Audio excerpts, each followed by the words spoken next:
Today, innovation teams are kept separate from the teams which are within the company which are doing regular production activity. So that's a very critical thing which happened over here. And these are the first prototypes which came up of both the pumps, the mono pump and the dual pump. Will it be easy to change the cards here? Of course. Will it be a bonnet type of design? Yes. This whole panel drops down like this. There the petrol pump lifted like this, here we are dropping down like this.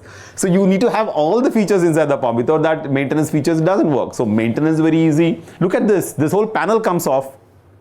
So you're going to have very good access to all the hydraulics inside. So assembly aspects taken care of. In 1998-2000, this was like, that people in motorcycles used to add oil separately. You are aware of that? It was such a pain, right? The whole area was mucky and people would slip and fall. So we created this inside the same pump where the oil premix happens automatically. I have a small, meter there which will register the oil, and for example, a motorcycle guy says, "Meko 5 ml chahiye." Whereas a scooter person will say, "I want 4 ml." So we would change the amount of oil mix and automatically mix the oil in the petrol inside the pump and dispense it. It was a big hit. So that was the beauty of this, and unfortunately Z-Line could not do all these because Z-Line was a very compact design. It was great design, but it was compact to the point. So look at the differentiations of how this new product, because of new situations, developed. And then we got the first order for Bharat Petroleum, and the first order itself we installed in Sevri petrol pump over there. And by this time, the prototyping technologies were phenomenal. That is, they were so good that the prototype could be installed in the field. Whereas when I did Z-Line, I installed it inside my whole plant. I was not very confident that it can be in the field, but here the prototype was installed directly in the field and we got direct inputs of the product and it performed phenomenally well. We had the mono and the dual pump installed in the station. And this was installed in a location which is Bharat Petroleum's officers' quarters, like all the DGMs and all would stay there. And every morning, these people will come and fill petrol here. The Bharat Petroleum officers. And instantly they gave a large order. The first order, pilot order itself was big, around 200 numbers. And then, this went into production. So we rolled the sheet and fabricated it such a way that we can mimic the shape of a Nokia phone. At the same time, the cost of production was extremely low. So that's the beauty of this, design. And we use special CNC fabrication. Look at all these points from where my hose came out. Here we have a keypad design. We have an automatic dispensing. You want 3 liters, you can punch 3 liters, you can get 3 liters petrol. So we had special solenoids. So all those features were added into this. And on this side, we had a printer. So everything would be integrated, and these dimensions were very accurate and they were all designed using CAD. So we had very, very good system in place. This is one part of the assembly line, which is called the test rig. And this one in the bottom, we have a huge tank in the factory. And what are we doing? Remember endurance testing I told for Z-Line? We are taking the fuel from the bottom of the tank, putting it back in the tank continuously for at least a day before these pumps are dispatched to the market in the production line.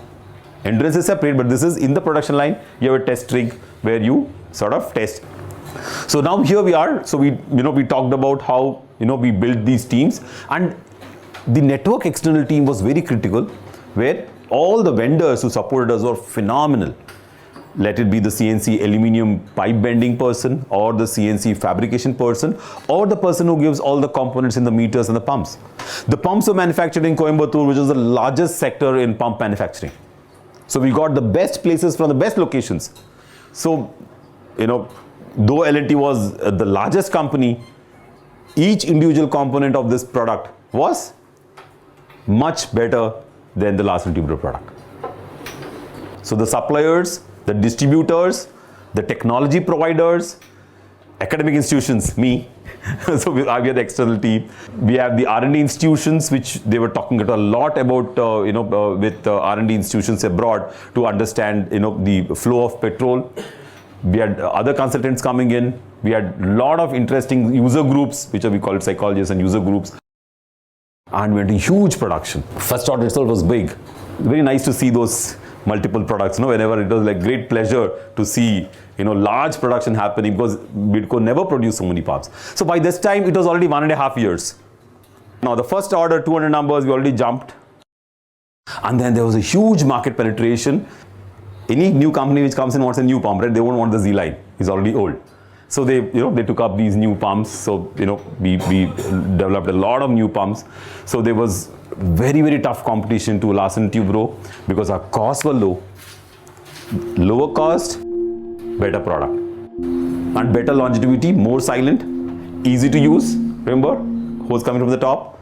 So at every level in the Sunflower model of innovation, the new pump was better than the Z-line pump. So in the year 2007, where did they reach? They reached 200 crores. So, we went forward, and I think the company is still doing well after 10 years. Innovation happens when the product reaches the end user. Very clear. We just can't call it innovative if it has not reached the end user. And collaborative innovation, of course, was the key, where we looked at core teams who are like, do or die, they're fully on the job. We have the enterprise-wide teams which give you the creative and the critical check of where to go. And then we had the external team, which is also, we calling the teams with their support structures, which give you tremendous amount of inputs and understanding of the users, understanding of the materials and manufacturing, understanding of the processes, research domain, sociology domain, multiple things which come from the external team. So these things happened constantly in all the things. And this was the outcome of the, PhD research I did at IIT Delhi. And now we have a project in hand. How do we handle the project which has come to us from NID?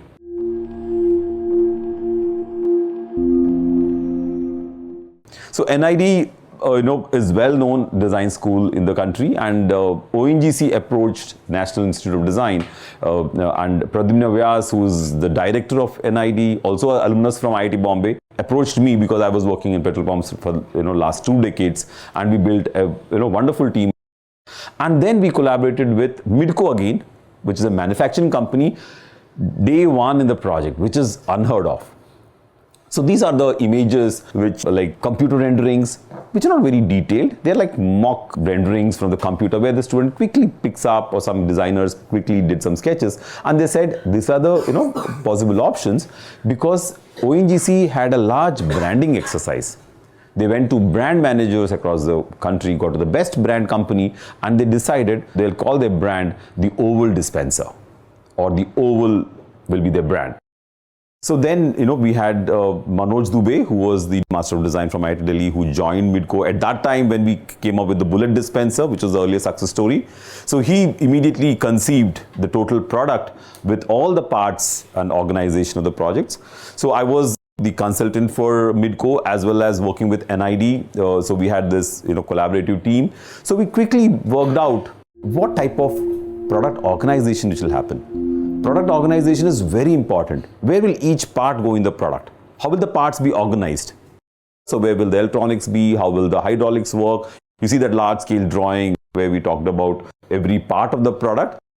Now we are making foam 3D mock-ups using digital printing, and the product looks like real. What is this? This is a working rig of the mock-up. Does it look anything? It has a little bit similarities to the mock-up, but all the parts are just put together. This is a very, very important component in innovation and creativity, where you just make the product work. You in electronics, you put a breadboard and get your circuit running. It's like that. It's a rig. You put things together in whichever fashion and you make the pump run. Look at that guy. He's actually filling petrol. He's checking up accuracies. Look at that panel. We just picked up the MIDCO panel, the old one, just to put the panel over there. It doesn't use all the right components. So you just rig things together and make a working rig very quickly. So we're still not crossed the prototyping stage. We're still half in the prototyping stage by making the working rig. So even prototyping became very, very high tech. Earlier, remember in the Z line, I prototype using hand tools. Now we are prototyping using CNC tools, and this can be done, very effectively. Then we built all the structures inside with very, very high accuracy to fit the pumps and the motors. So it's like a monocoque. See, within those 15 years from Z line to the Bullet to the, Oval, the technology had gone leaps and bounds. Electronics technology and microchip technology. So this particular LCD panels, what you see, were very, very high end when compared to the Z line or the Bullet. Remember, our formula was very clear. Use creative ideation, use contemporary technology and materials, and then you will be having innovative product in your hand. So all that was, the formula was same what we did for all the projects. And then, we came up with a very good organization, improved the pumps and the meters, and then took it forward. And then we reached the final prototype. Look at that painted model. I was showing you the unpainted model. So here we are created a pump which is tremendous user convenience. Now tell me, why is the hose again come down? In the Bullet, we had the hose from the top. Because there's a lot of innovation in the hose technology by then. The hoses became lightweight, they were easy to take around, and the Oval dispenser said that we don't want hoses to come from the top because of a branding issue. So we had to, innovate on the hose material itself, and the hose material is made out of PU, and that's very, very light. So the convenience to the user is not lost. Then we have this, the display reaches the person in front of the car. The display comes in front. The use of contemporary technology for user delight. We use the best displays, light signages, modular assembly. A lot of components inside are modular in nature. We had the oval shape coming up very well, which was very well appreciated. And the fuel dispensing was visible from those flow ports, which again was a very novel feature in the pump. So, this also makes the pump look very inviting and new. So because of the light on the side. And then we reached very quickly the pilot production stage. So we had a large collaborative team to work in. A lot of people put their hands together to come to this particular very, very different pump. And the whole world stood up to see the pump from Europe to US. They were pretty shocked that we could come up with a pump which is like so different, at the same time using all the new technologies in the petrol pump business. And you can now see the range, the mock-up, the rig, and the final product. You can imagine that is pretty close. We had to create 7 pumps and put them up at Mangalore. They have a large refinery in Mangalore, and they said we'll first put our first petrol station in Mangalore. The decision was taken very quickly, and we were both at IIT Bombay, Midco, and NID, we worked relentlessly for a year to make these products come to the market. And then these were launched in Mangalore. So these are all the 7 pilot production pumps on the display in the station. And then all the other paraphernalia around, the air, the the printers and the oil dispensers, they all did a little bit of similar branding and product organization for that.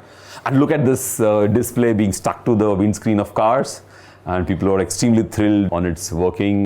We know now it's very easy to put a display, because we have, today you have an app, and I can see what's happening on my pump in my mobile. If I can, get an app, Indian Oil can start an app, and I can actually see my dispensing happening on my mobile tomorrow. It's that cool today. But this was in 2004, and we did this work, and then, this is our first day's business. A lot of people poured in because the petrol was cheaper than the Indian Oil station next door. So that was another serious problem. So a lot of people came in to fill petrol. This is the signages outside. We call it the totem pole, the symbol outside, as well as the display to say that this is where the petrol pump is.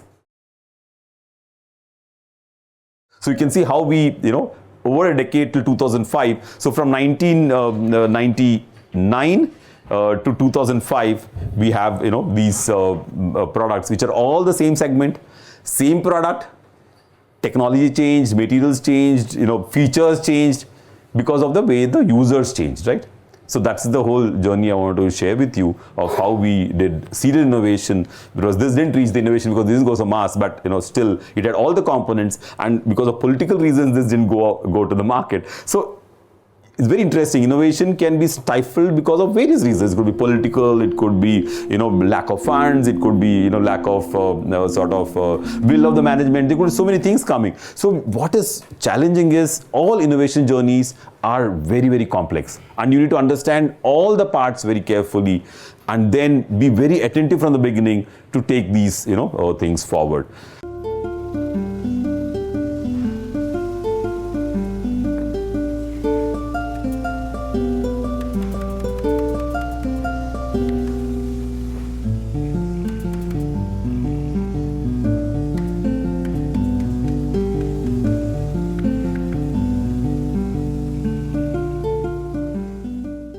And after this, the company started producing the multi-host dispensers also, because by the time things changed, so we had multiple designs happening, and company did furthermore, and things went forward.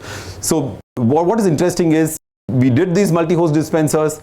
Again, the same formula we used.